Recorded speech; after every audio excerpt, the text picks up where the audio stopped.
numbers, we're looking at who gets a lion's share, right, and then maybe who doesn't get as much of a lion's share of the budget. Now, education is a big one, but then also this is happening at a time where education seems to be in a bit of a headwind with other things. Do we actually see that this 700 and so odd billion shillings that has been allocated to education actually is feeding the sector? Well, I have a lot of comments about this budget, so I will try and control myself to minimize or say the one which is asked. The education sector rightfully should receive a lot of investment because it ensures that there is a continuation in our country. It ensures that we build capacity. It ensures that the young people today are able to participate in the labor market globally, competitively, today and tomorrow. And so the budgetary allocation, the high budgetary allocation is on point. Yes, it's in fact necessary.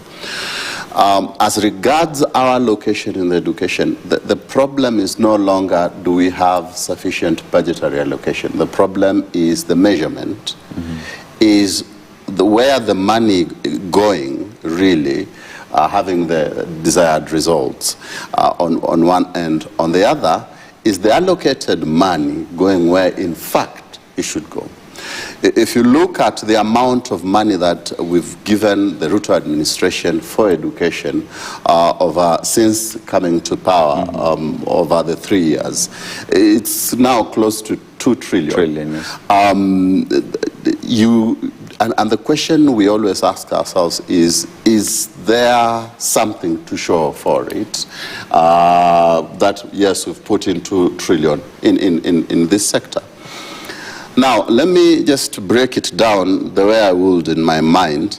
Of the 700 billion, about 400 go into paying teachers' salaries of the primary school teachers and the secondary school teachers. Capitation comes to around 115 billion.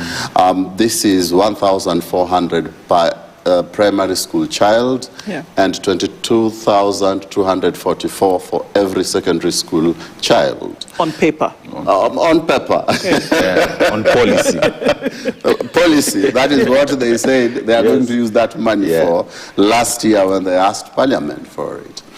Now, there are about 10 million primary school children and about 4.7 million secondary school children. And so you add that up, we come to about 115 billion going into capitation.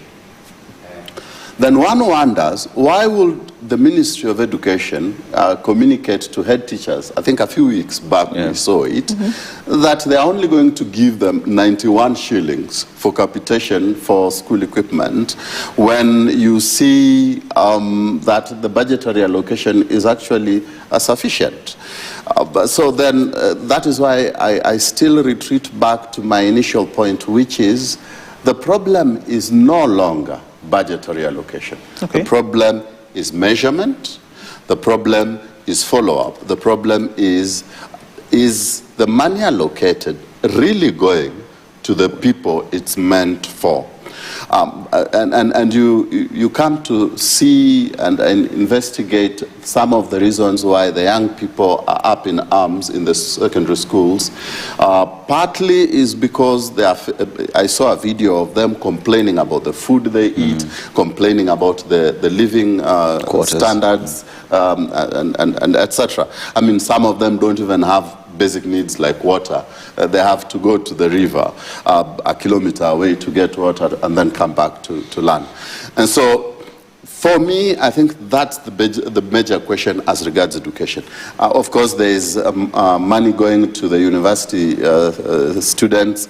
Again, help is there, but there are many university students who are still at home waiting for their parents to sell land so that then they can attend, university education.